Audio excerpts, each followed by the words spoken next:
welcome to Moments with Marianne. What a delight it is to spend this time with you today. We have a very inspiring show coming right up. Our first guest today is Steven Cohen, and he's here to talk to us about his new book, The Sustainable City. Now, Steven is the former executive director of Columbia University's Earth Institute and a professor in the practice of public affairs at Columbia University's School of International and Public Affairs. He's the director of the Master of Public Administration program in Environmental Science and Policy and the Master of Science in Sustainable Management at Columbia. So let's welcome to the show, Steven Cohen. Thank you. What a joy it is to have you here. And my goodness, what a profound piece of literary work this is. Well, that's nice of you to say. Well, and so it leads me to ask, what was the inspiration behind writing this book? Well, I think part of it is that most people think about the environment and sustainability as having to do with the countryside and nature. And it's become increasingly apparent to me and to most people that we now have too many people for all of us to get to be at one with nature and live on the land, and not enough nature. When I was growing up, there were 3 billion people on the planet. Today, there's 7.5 billion. We're probably going to peak around 9 to 10 billion. And that really means that if we're going to have the kind of life and economy that we enjoy today, we have to be concentrated in cities and minimize our impact on the countryside.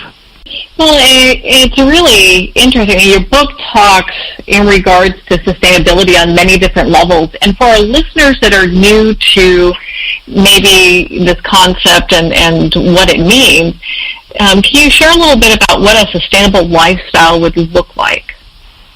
Well, a sustainable lifestyle is one where consumption is a means rather than an end, and I think many millennials today are moving in this direction where they want to get from place to place, but they don't necessarily need to feel that they have to own a car to get there.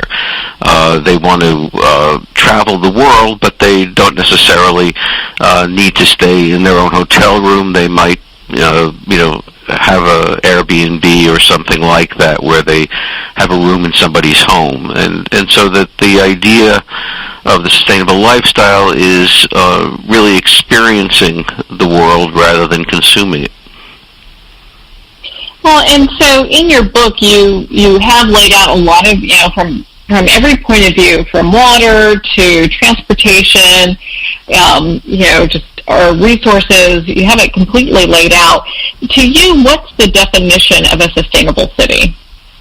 Well, a sustainable city is one that uses resources as efficiently as possible, uses renewable resources as much as possible, recycles as much as possible, and has the least possible impact on the natural environment.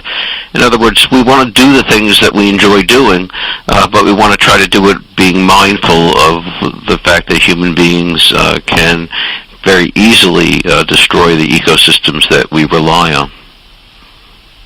Well, and I think there's a lot of times there's discussion in regards to being concerned about our impact on the environment, and it's almost with this negative connotation, like we're being told it, like you should be doing more of this. And a lot of times, I'm not quite sure how that even comes across and how that makes people feel. What are your thoughts on that? I think it's a very big mistake that environmentalists make. The idea that to be in a sustainable lifestyle you have to sit alone in the corner with a candle in the dark, and you can't do anything, and somehow we have to feel guilty if we enjoy driving an SUV or we enjoy traveling from place to place. And in fact, I think that's a fundamental mistake. I think we can do all of these things, but we have to do them in a more mindful way. So if we're going to have large cars because we have a family that we need to move around, let's get it with good gas mileage, or even better, let's make it electric based on renewable energy, and that already minimizes its environmental impact. I can move things from there. Well, I know I've heard different lectures that you've given in regard, and also you mentioned this in your book, but it's like the combustible engine has kind of hit its peak. You talk about how that it's a thing of the past. Well, it's been around for 100 years. It did a very nice job of displacing a horse-drawn buggy and horses. In fact, here in New York City, where I live, the biggest problem we had in the environment in 1906 was horse manure. We were knee-deep in it. By 1915, 1920, it was gone because we had subways and we had cars. And for its time, that was a great technology. Now it's time to move on to something new. A lot of people never even think about it being that way. When they think of horse-drawn carriage, they kind of romanticize the whole thing. It's like, oh, that must have been so nice, but not thinking about the end product that also was there. Well, also they were slower. Horses got tired. You can imagine driving all night. You couldn't have your horse, go day after day after day without a little bit of rest. They're human. They're not human. I mean, they're live like we are. Mm-hmm. So, I think the technologies have been advancing. The way we live today would be a dream to people 100 years ago. They couldn't imagine it. And more of our economic life is in what I call the brain-based economy. Less and less of our life is involved in manual labor. I mean, watch them build a building today. There's pictures of people building the Empire State Building. You have all these workers up on girders, and they're literally building it brick by brick. Today, that same kind of building is built in a factory, and then they use cranes to drop it into place. And so we have more and more automation. In the U.S., 80% of our GDP is now in the service economy, and automation is coming faster and faster. And that means that the way we live is going to be very different than it was before, and the way we work is going to be very different. I mean, they even have robots flipping burgers now. It's quite a different age. Actually, if you think about it, if you go to a McDonald's, it was basically a hamburger factory. Where they looked at the time and motion of all of the people inside the kitchen to make sure that, I don't know if you saw that movie where they really, they had a malted machine that made eight milkshakes at the same time. All of these kinds of things are making it less expensive to live better and better.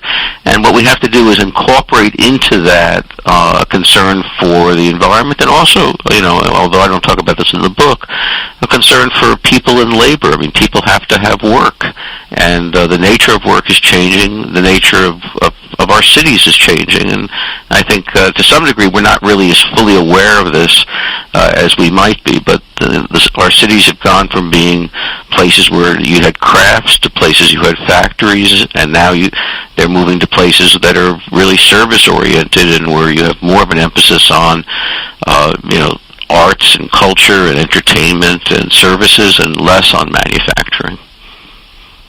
Well, and I know you've also talked about how, like, different public spaces, how that affects the community at large, especially when we look at it from a sustainability perspective. Yeah, I think if people are going to live in cities, I mean, I raised my two daughters in New York City, and so the parks in New York was their backyard. I mean, in order for them to play and run around the way children should be playing and running around, we had to go someplace to do that. We didn't have a backyard. And so public spaces become much more important when you have more dense settlements, as we have in many cities. And those places can really be thrilling. And we are building more parks. We're repurposing a lot of urban spaces that once were industrial into parks. And we see that all over the world. And I think we're going to see more of it. I could have sworn you had mentioned that China had done something like that, and what it did for their communities. Yeah, I mean, there are places. I mean, in Washington D.C., there's a place called Canal Park, which was built over an old canal. There's There's a park in, I think it's Seattle, that was built where there was an industrial area before. There's one in Portland. New York City has the High Line, which used to be a freight train and is now the second most visited park in the city after Central Park. So there are lots of opportunities to repurpose what were once industrial sites into parks. In fact, the biggest landfill in New York is in Fresh Kills in Staten Island, and that's already being converted into a park. So I think we're going to see more of that over time, and I think we're also going to see a lot more indoor recreation. Gym membership is one of the fastest growing businesses in America, has been for the last couple of decades, as people, when the weather's not good, they want to take some of their exercise indoors. Well, and let's say, a city is looking to start making a transition to implementing things that make them more sustainable. What are some of the ways that they can do that now? It doesn't really, because it seems like when we look at the big picture, sometimes I think people can feel a little overwhelmed. Well, people should recognize we were already doing a lot of these things. So, for example, we now treat sewage instead of dumping it raw into rivers, which means that waterfront real estate development becomes possible, because in the old days you wouldn't want to get too close to a river, especially in the summer.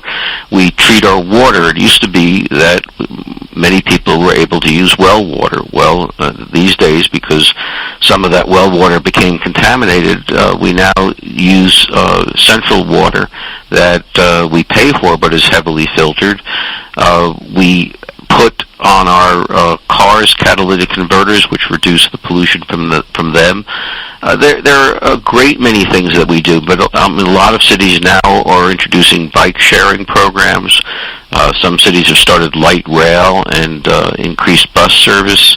There's more mass transit than there was before. I mean, in America, we're going to be relying on personal transportation because we settled this country in a very dispersed way with a lot of suburbs and rural areas. We're not going to have quite as much density as you're going to see in other parts of the world, although we'll have more than we have today.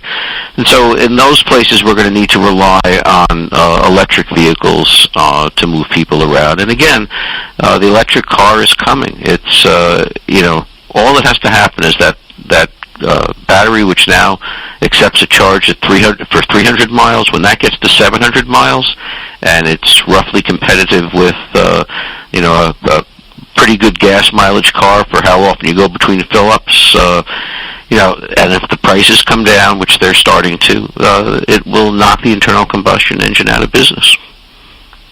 It'd be a whole new world with that.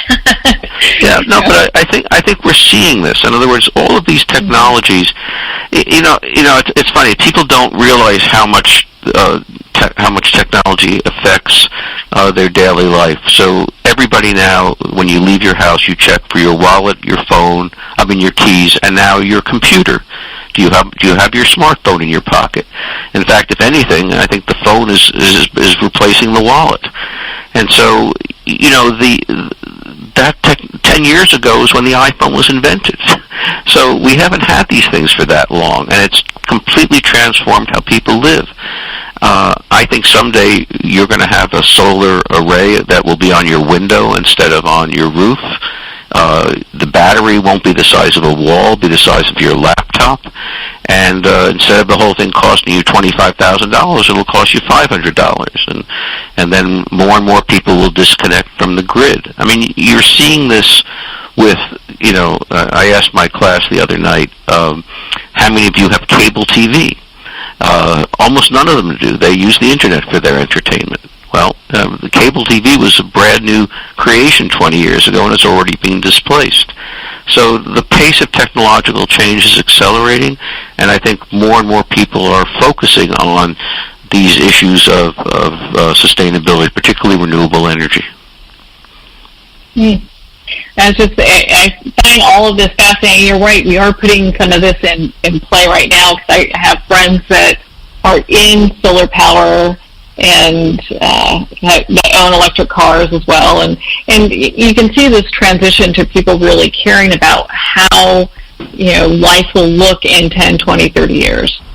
Yeah, I think you also see, when the environment, I worked for the EPA when it was 7 years old in 1977, and it was an entirely new agency, and people didn't quite understand what was this environmental protection thing. And then what started to happen is people started to realize, well, if I drink water that has lead in it, my children can get sick. If I breathe air that's contaminated, we can all get sick. And so the environment became a health issue. At the same time, once you get food, clothing, and shelter relatively taken care of, which is now the case for most Americans, then you start worrying about wellness. You start worrying about, well, what are my children eating, and what am I eating and drinking, and what kind of exercise are we getting, and what condition is our health? And that extends then to the condition of the planet, because we rely on the planet for so much of what makes us well or makes us sick. And so I think that this old idea that the environment was somehow a luxury item or was somehow an aesthetics issue or something foreign and distant, I think for the average person, whether you live in a suburb or a city or in the countryside, you think about that because you think about its connection to your health and the connection of the health of the people that you care about. And that's a major difference of today from 40 years ago when I worked at the EPA. It kind of seems like this, the millennial generation is much more concerned about this. And maybe it's just because not only awareness, but, we have additional information than maybe my generation was. Right. I think that's part of what's happening is people are growing up understanding these issues, and it's become very, very important to them. And if you look at public opinion polling, support for environmental protection among young people is higher than among people that are over 65. And I think a lot of it is, this is when we talk about something that's going to happen in 30 or 40 years, for me, I in all likelihood won't be around for that. But, for my kids, they'll definitely be around for that, God willing. And, I think they think about those issues in ways that people need to recognize, particularly people that are governing us need to recognize it. Okay, so talk about governing. Usually we don't touch politics on the show, but you have a very, this isn't getting into politics, it's just how sustainability actually is relating in regards to politics. What are some things that we can ask from the political arena in regards to making greater advances in becoming more sustainable? Well, Fiorello LaGuardia, who is one of the greatest mayors of New York City, once said, there's no Democratic or Republican way to pick up the garbage. In other words, this is a nonpartisan issue. And in fact, I think that at the local level, people care about, their water and their air, and is this, is the building they want to put up next to me going to hurt me or my children? So in many respects, while in Washington this is an ideologically charged issue, at the local level, it's not. It's basically an issue of health. I think that some of the longer-term issues like climate change have become politicized, which is unfortunate. But at the local level, if you're getting flooded because of sea level rise, it's not ideological. It's a question of how do we build up a more resilient city that can withstand these kinds of storms, and that's become important in South Florida. It's become important here in New York. New York City has 600 miles of coastline. And after Hurricane Sandy, many of us, thought long and hard about, how are we going to make sure that the next time we get a big storm like that, we don't take weeks to recover from it. So I think we can ask that governments protect us. That's why we have government. That's why government was created. When we were back, hundreds of thousands of years ago, we went behind. The noble would put us behind their castle walls to protect us from the invasion of whoever was coming at us. And so that's why we give up freedom to have a government, and we expect to be protected. The environment is what gives us life. It gives us our biological necessities, but it also can kill us if it's inundated with poison. And we, one of the things about technology is it gives us wonderful tools and wonderful, it's given us a wonderful style of life with air conditioning and with cars and airplanes and computers and the internet and everything. But it also can poison us. We have created toxic substances which can kill us. And so the key is to get the good stuff and to make sure that we don't get the bad stuff. And again, that's one of the things government has to make sure takes place. No, without a doubt. I know it was just reported not long ago that there was this study done in many of the grains and oats and things like that there was traces of Roundup found in it. And so we look at that, and no one knows what the implication of that is in our bodies. Well, the original environmental movement was started with a book by Rachel Carson called Silent Spring, which had to do with DDT that was being transported throughout our food chain. And then Barry Commoner wrote a book called The Closing Circle, and he found in his science that radioactive tests in the Pacific ended up with radioactivity in milk in Wisconsin. That, we live in a global ecosystem, and air currents can carry pollutants thousands of miles. And if it's highly toxic, it can stay toxic. Now, most pollutants don't, but some do. And I think we know a lot more about that than we used to, and we've done a good job of protecting ourselves. We don't, one of the reasons why we had a nuclear test ban treaty was to prevent routine nuclear explosions, which were happening all over the world to test bombs. Now we don't do that anymore unless we're crazy, which there are a few crazy governments around, but not too many of them. Yeah, I would agree with that. And so for our listeners that are wanting to be more involved, what are some of your suggestions other than picking up your book, The Sustainable City? I think that what we're seeing all over the country is community engagement in things, everything from community gardens to park cleanup to paying attention in your own consumption. In New York, for example, and in many parts of the country that have cities that are in cities, we're separating food waste from other forms of waste, and that goes to something called an anaerobic digester, which turns the food waste into fertilizer and methane. Now, if you have a house in the country, you can create your own compost pile, and that allows you to recycle the nutrients from your food waste and use it on your own garden. This is really part of what we have to do. We have to create, over time, a closed, a circular economy where everything gets used. I sometimes compare it to my grandmother's chicken. My grandmother would use every part of the chicken. Nothing got thrown out. It was either in a soup, it was in some kind of a dish, one way or the other. And we have become a pretty wasteful society. We throw out a lot of things that we could use, and we need to figure out ways of using everything without it becoming so inconvenient that we don't want to do it. I wrote a few weeks ago in a blog of mine about when I was growing up in Brooklyn, we had what was called a soda man. They would deliver soda and seltzer to our door in cases and take the empties with them. We had a milkman. The same thing happened. They would leave milk on our doorstep, and we would leave out the bottles. Now, all that got replaced by throwaway bottles and packaging, and all those jobs are gone too, of the people that used to deliver and pick up the empties. Well, we have to figure out a way to get back to some of those things. Life wasn't so bad when we had to wash out our milk bottles and put them back on the stoop. Well, we avoided a lot of things like plastics being in our food, for sure. Right. And I get it. I mean, my great grandmother used to do the same thing. I can remember her making stews after cooking a chicken, and she was always doing something, and it always was great. Mm-hmm. No, I mean, I think that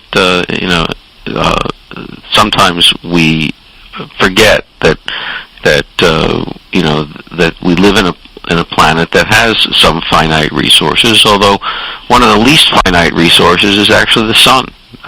And this is actually one of the reasons why I think a renewable resource economy is going to happen and why sustainable cities are going to happen, which is that the price of renewable energy, the source of the energy, the sun, whether it's through wind or geothermal or solar, is free. And what's going to happen, the technology to absorb that energy and store it will only get cheaper over time. And we're already seeing renewable energy in some places becoming far less expensive than fossil fuels. 20 years from now, it will be far even less expensive.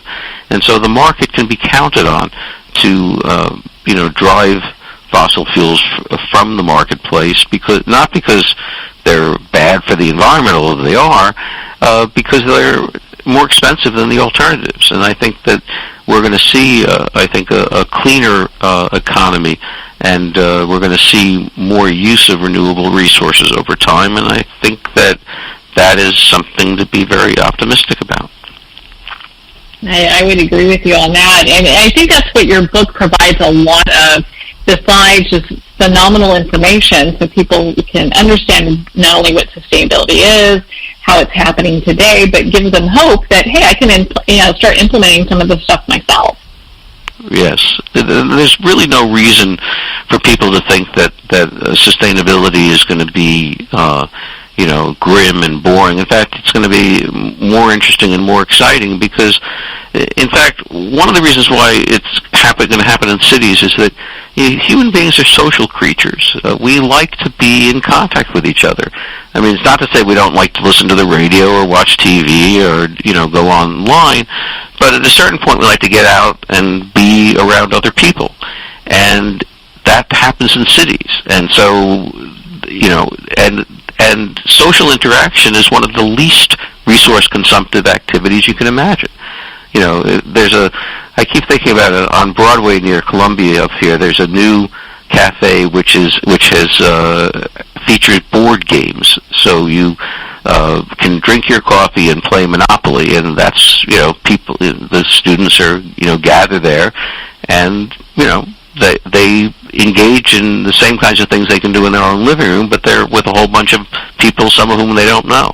And I think that we're going to see more forms of this kind of entertainment and social interaction in these sustainable cities, and I think it'll be very exciting. It does sound exciting, and my goodness, to be able to, kind of defeat the whole loneliness thing that I think a lot of people suffer from, and being able to be in a cafe where you can share an experience with other people. How great is that? Right, and I think that's really what the sustainable lifestyle is about. There's a lot of there are things like tourism, people wandering around, and one of the things that you see is more and more people taking pictures of things and FaceTiming each other and calling each other and then eventually meeting each other, and I think that's part of what the sustainable city is all about, a higher level of engagement and interaction. Well, and Stephen, gosh, I mean, we don't want to go over your entire book because we don't want to give it away. Everyone wants to pick up their own copy of The Sustainable City. What final thoughts would you like to leave our listeners with? Well, I mean, I'd like people to really understand that there's nothing controversial or politically fraught about this idea of sustainability. This is, we've moved from an agrarian society to a society that was built on manufacturing. We moved from a manufacturing economy to a service economy. And now the next stage is to do all of that with a little bit more concern, or even a lot more concern, with the well-being of the planet. I think it's definitely within our reach, and I think it's something that we're going to do. Very exciting stuff. Well, I know I've got my hands on your book, and I love it. I'm not giving it up, and I know people can pick up your book anywhere books are sold. The Sustainable City is available everywhere. Where can people connect with you and be part of your community? I heard you had a blog. Yeah, the Earth Institute every week I publish something, and we have a blog called The State of the Planet. And if you go on the Earth Institute website, if you just go to Columbia University, you can find it pretty easily. And, every week it's there, and just look up blog on the Earth Institute site. And get to see all the new things that are happening. Well, Steven, thank you so much for taking the time to be on the show with us today and share your book, The Sustainable City. Thank you very much for having me, Mary. Yeah. We are going to pause here for a quick break, and we'll be right back after these messages.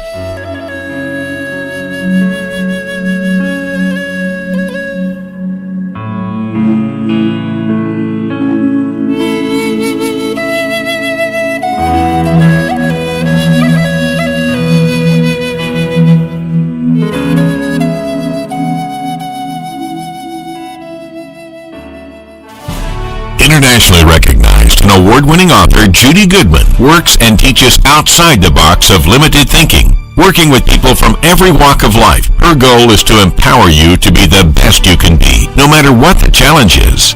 Born with the gift of seeing beyond our normal vision, she has an extraordinary gift of working with every challenge, teaching beyond conventional wisdom. Her work is described as life-changing. Visit judygoodman.com. That's judygoodman.com.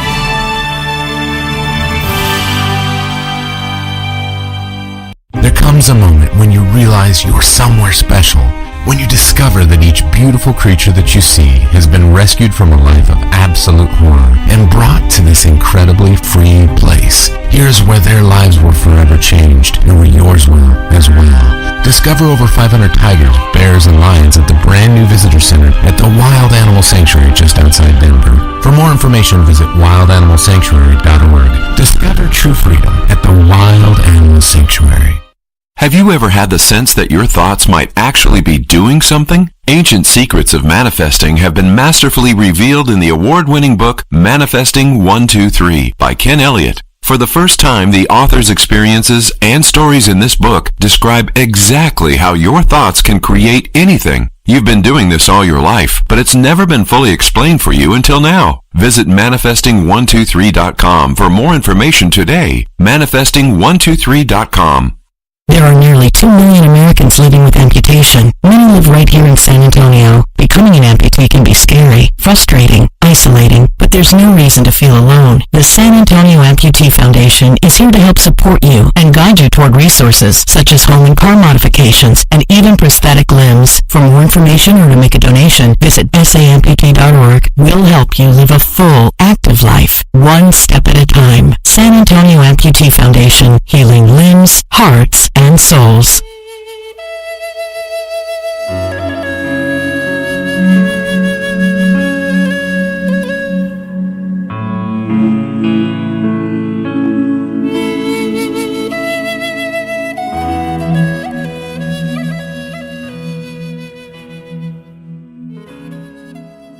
Welcome back to Moments with Marianne. Our next guest, unfortunately, is not able to be here with us. Alicia Giralt, who is a PhD, she lost her battle with cancer. She very much wanted to be on this show. She passed on June 1st. And so we recorded this ahead of time so that we would just have the opportunity to talk with her in regards to her thoughts and her book, which just was released, titled Blooming Out of Darkness, a memoir about cancer, spirits, and joy. So Alicia stays true to form, bringing love and joy to the conversation. And before we get started, I think it's very important to learn about who Alicia was. So Alicia Giralt, who has a PhD, was a professor of literature, Latin American studies, and Spanish until her cancer came back for the third time and she had to retire. Her work and passion has taken her all over the world, and she's helped hundreds of women teaching, speaking, and learning. She was an amazing woman in love with life and faced death head-on with joy. I know Alicia's friends, family, and just people she's touched over the years are listening to this recording. And I would like to dedicate this show to her. I would like to present to you Alicia Giralt and her book, Blooming Out of Darkness. Thank you. Thank you for having me. I appreciate it. Oh, what a pleasure it is to have you here. And I have to tell you, I just loved your book. What a beautiful book you've done. Yeah. Oh, thank you so much. I appreciate that. Yeah, it's such a touching book. And, you know, and I know our listeners, they're always very curious, you know, about what sets people on certain paths. And I know in your book you cover this, it's a memoir of your life. And when did you decide it was time to write this? When I got cancer. My mom had cancer first, and then everything that went through, and my situation in Korea, and then when I got cancer, it's like, I need to write about this, you know, because it's, I think it's important. You know, I mean, to me, it changed my life, so I don't know if it's going to change anybody else's life, but to me, it did, so I thought that would be a good idea. Yeah, well, you know, so many people are touched by cancer nowadays. You know, I know people in my family that have had cancer, and so I think a lot of people can relate to your book because of that. I hope so. Yeah, it's and the thing is the fear, because we don't know what's going on, we don't know what's going to happen. Everybody's different, so I just wanted to just give my my point of view. And I hope it came through. That's the main thing. It did. Yeah. It did. Well, Tina, and for our listeners that are new to your work, why don't you share a little bit with us about your mom, Maria? Oh, my mom was just wonderful. Well, of course, every daughter's going to say that, right? But my mom. So there were three of us, and one sister is younger, 5 years than me, and the other one is 6 years younger. And my mom was, I don't know, 12, 13, I was 12, 13 when she developed cancer. And this is like 45 years ago, so in those days, it was much more deadly than it is now. Fortunately, that slowly nowadays breast cancer is becoming less of a death sentence, right? At least for the people I know. I have like 5 friends who've had breast cancer already, and they're fine now. So she was just very fun and very loving. She loved to play, and we just really enjoyed being with her. And then when she died, it was like I was a week short of 15. 4 days after, like around 15. Mm-hmm. And that was like a pretty pathetic for all of us. And but you just move on. I've always been very interested in spirituality. So before my mom got sick, so then after she got sick, and after she died, it's like you just want to know more and more and more, like what's going on, right? Mm-hmm. And so, but time goes by, and I got married, I had my children, I had my career, and then that's when I went to Korea, and I had this shamanic experience with shamans in South Korea. So it's a part of the. It was part of a non-physical endowment for humans, something like that. It's like like a building can be a physical. I can't think of the word now. A physical entity that's for everybody, right? Like Mesa Verde or these other buildings around the world. So the shamanic dances is part of the non-material entity. And so I went there, and it was like, wow, I had never experienced anything like that. So that was very, very, very interesting. And And then I thought, I should write something about this. I should let my friends know. Because I told many of my friends, like, I remember a student whose father was just dying. I have a good friend whose husband died. So, I told them what had happened to me, and, trying to maybe make them feel a little better. And I have a DVD of the event, so I will show them my DVD, because it was being it was set up by the Iowa University, it's a women's university in Seoul. Mm-hmm. So the professor was recording everything. So that's when this is the DVD that I showed my friends. And then, I say, I need to write it. But, you just get busy with other things. And then I got cancer, and I say, I need to write it. About a year later, it's like, okay, I'll do it later. And then this last time, it's like, no, I better write it now, or it's going to be too late for anybody to enjoy it.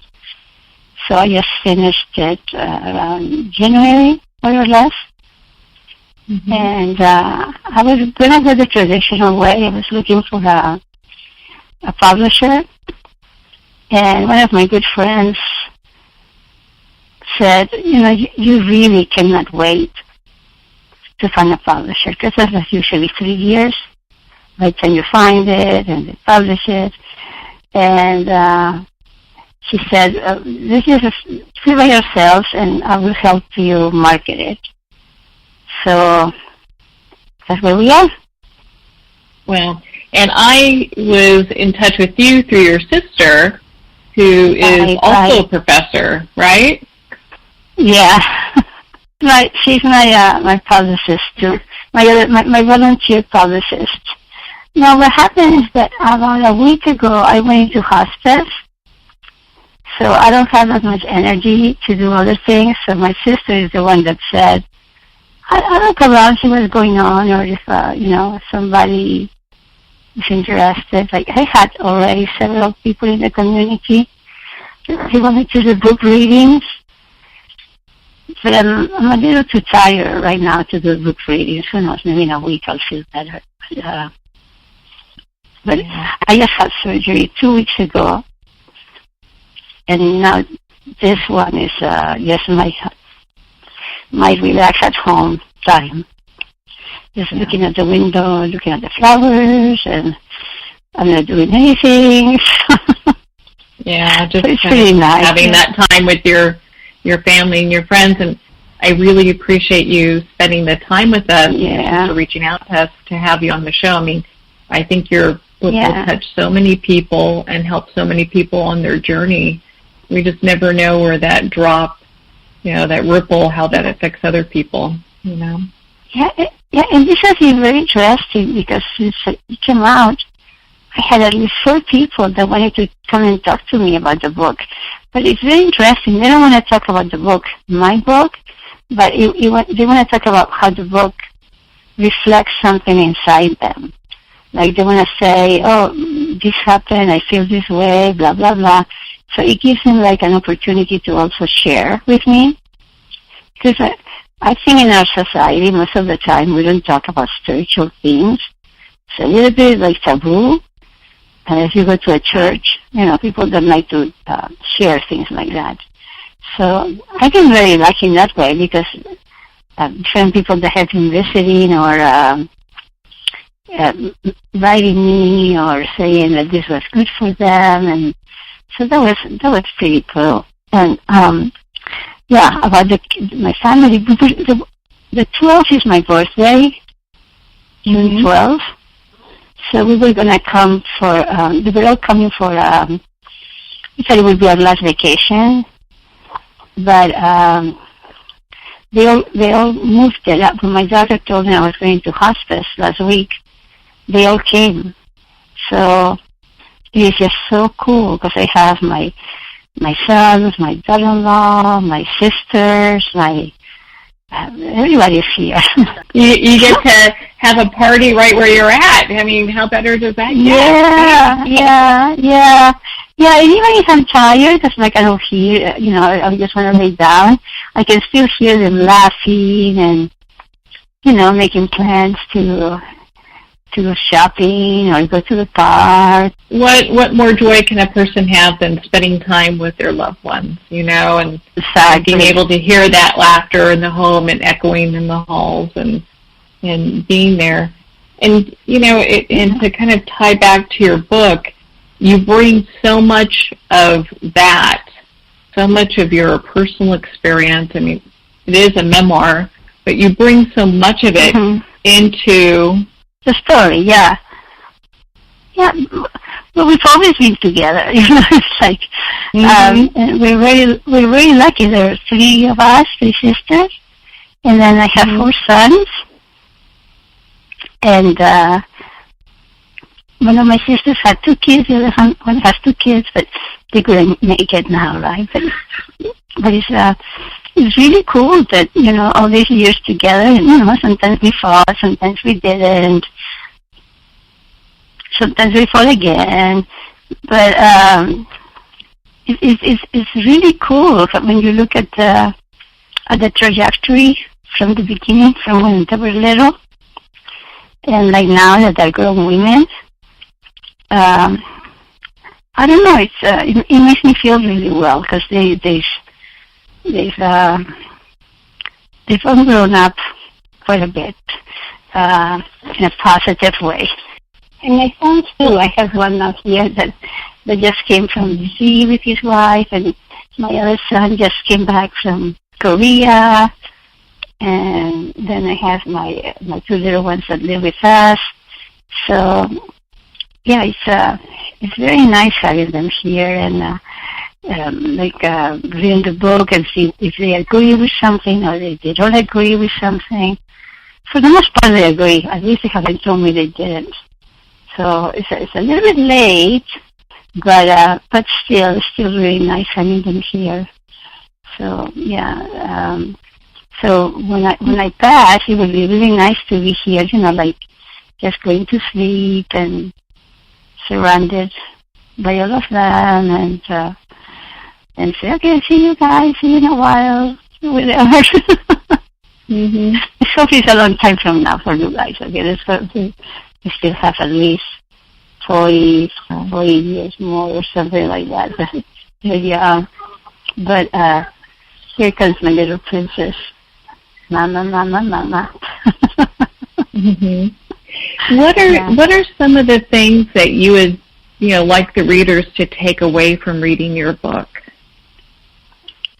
To me, that you have to keep on asking questions and don't just take what they give you, because it's so easy to just listen what somebody else says and say, oh yeah, but it has to be true. And to me, that's the most important. And I go to the UU, the Unitarian Universalist Church now. My husband and I have been going for a while now. And they were saying, one of the things they say always is, even a question is an answer. Because you are looking for that answer, right? So maybe you just put it in a question form, and you just have to keep looking at it, see what happens, see if it gets to a point that is going to bring within you. And to me, that's really important, because that's what I've seen at the UU all through my life, and you just keep asking questions. And sometimes it's very painful, because your whole world can fall apart, right? If you're looking for questions, like, I'm very nosy, so it's like, always wanted to know, like, how was the Bible written? How come there are 2 stories of Moses? How come there are 2 stories of Eden? So it hurts sometimes. It doesn't go with your ideas, but I think it's better in the long run, personally, to know what the truth of what's truth to you. So to me, it's just keep on looking, keep on searching all the time. And also, the most important is the people around you. I I really don't understand all this. I'm not rich, of course, right? Mm-hmm. So I don't really know how I would feel if I was really rich. But this, to me, just makes no sense. All this emphasis on getting more and more and more, because I'm sure there's nobody as happy as I am right now with my family around me and everything, that if I had like $2 billion personally, I don't think that would make me any happier. Actually, it probably would make me less happy. But so like I read some places said happiness is other people, and I think that is so true, because it's not just what you think; it's how other people, what you do, how you help them, or how they help you, or how they. Not making sense. Like this morning, it makes complete sense. Mm-hmm. Yeah, a friend of mine came and she goes, "Oh, yeah, I'm giving your sisters a break, right?" So she came in my room and started cleaning the bedroom, made my bed, changed the sheets. Of course, I could have paid somebody to come and do it, like before my family came. A cleaning lady came and kind of straightened this out, but it's so much beautiful to have a friend stop by and just start cleaning because she loves me. It's I don't know. It's like the other people are the ones that really make you happy. So just two things. That's enough. That's enough, right? Well, it's all those small things that make such a big difference. Mm-hmm. And a lot of times it's the way that people show how much they love and care about us. Yeah, it's amazing. It's amazing. Like another friend just came and said, "Just want to stay in the bathroom." She says, "Don't say anything," and she just went to stay in the bathroom. Started cleaning my bathroom. Oh. Okay, I won't say anything. But so there's a couple of things. Like, make sure to keep it close to your heart that you love. Yeah. Isn't that important? Isn't that important? No matter where we are in our journey. I think sometimes people get too busy and don't kind of forget that. We'll put it that way. Mhm. Yeah. Yeah. Well, the doctor said it's a matter of weeks, not months. So I don't know what's going to happen. But I like it much better being at home with the hospice and not being in the hospital. Because it's like right now, everybody's around me. Or for dinner time, I'll see the need. If I were in the hospital, which is like almost an hour away from my house, I wouldn't see them. They would come maybe for 20 minutes or 15 minutes and they leave, right? But being in the house is so much more natural. So I'm hoping that it continues being this nice. So far I think it's been nice. I have the numbers and the telephones of all the doctor, the nurse, the system, blah, blah, blah, and the other assistants. So hopefully the main objective is to keep you without pain. So far that's going well. And that's good. I'm really tired, so I'm usually in bed, but they just come in. They to talk to us. Which we appreciate because being on hospice and going through what you're going through has got to be extremely difficult, and we really appreciate you being here and taking the time to talk with us. But there's so many things that are fun and joyful. And of course there are many bad things. I mean, I think you need to have some sadness so you can compare to when you're really happy, the difference. Oh yeah, this is happy. But just there are so many things that are make everybody so happy or make you so happy. And so to me, that's really important to make sure that people realize that, of course, it's going to be hard times. Just that's life, right? But at the same time, there's so many good things that come with it. If you could just concentrate about that. If they had some friends who could kind of guide them. So I just have so many close friends who had killed themselves. Not so much my age, but my children's age. Mm-hmm. And they're healthy. Otherwise, they only have some mental issues. But they only is a very minor way to put it. But they have mental issues, but they just don't see the big picture. They're too young to see the big picture, right? And then they say they don't slow up or any of those for a year or so, and then it's like, okay, that's it. And that is really, really sad. But the point is that I wish people would notice that, and this is not my sentence, I just love it. Life is not too long, but it's long enough. So there are many things, if you don't waste time, if you just live for the day, that is so crucial, you know. Of course, you can take a few days and goof off, but there are so many things that are so interesting and fun to do. I love to travel, but to me, it's like every time I travel, it's like, oh my goodness, I didn't know that the world was like this, because it's so beautiful. So just enjoy. That's what I like to tell somebody who's a little bit doesn't really know. Just enjoy. Find the path. Yeah.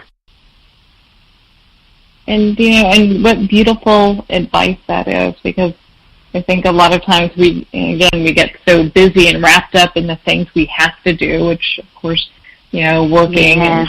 and doing these kind of things we all, have to do, but to take time and enjoy the people and the places and just the adventure in our life. Mhm. Yeah. And then, you don't need to travel across the world, different communities in your area that you've never visited, or different, ethnic groups, or maybe different religious groups that you can go and visit and get to know the people and how they do things. And to me, what's the most fun thing of all is like to meet other people and see how they're doing, and then see how everybody's the same. Deep down, they're all the same. But it's fun to see, what do you eat for lunch? Or what is for dinner? There's all these foods that I never knew before that we could eat, like cassava and, I don't know, tarawa. All these things that are in my supermarket, but I just never even tried them. There's just so many fun things everywhere, and different recipes and different things that you can, spice up your day a little bit. I love to eat. I love food, so maybe that's why I'm digressing towards the side of food. That's okay, because you know what? It could be, people find spice in life regardless where it is. It could be food. It could be out for walks. Mm-hmm. Wherever they find their spice in life, that's for that. Exactly. Yeah. So just enjoy it, and of course you're busy. I had 4 sons, and their dad left. Of course I'm going to be busy, but that doesn't mean that you cannot have like 10 minutes or 15 minutes or whatever, reading books or playing or drawing or whatever. And if you add them up, like you're setting up to more and more time, right? Because they don't want to be all the time with you either. They want to do their homework and play with their kids, their friends. Well, and Alicia, my goodness, thank you so much for taking the time to be with us here today. Thank you very much. I appreciate it. It was such a joy to spend time with such a bright light. And Alicia obviously has touched the lives of so many people. and continues to touch the lives of people with her book, Blooming Out of Darkness. So you can purchase her book, Blooming Out of Darkness. It's available on Amazon. I highly suggest it. It's a great read, and it's a way to continue her legacy as well. Well, we're at the end of our time today. I would like to thank everyone for tuning in. You've been listening to Moments with Marianne. And remember, make every moment count.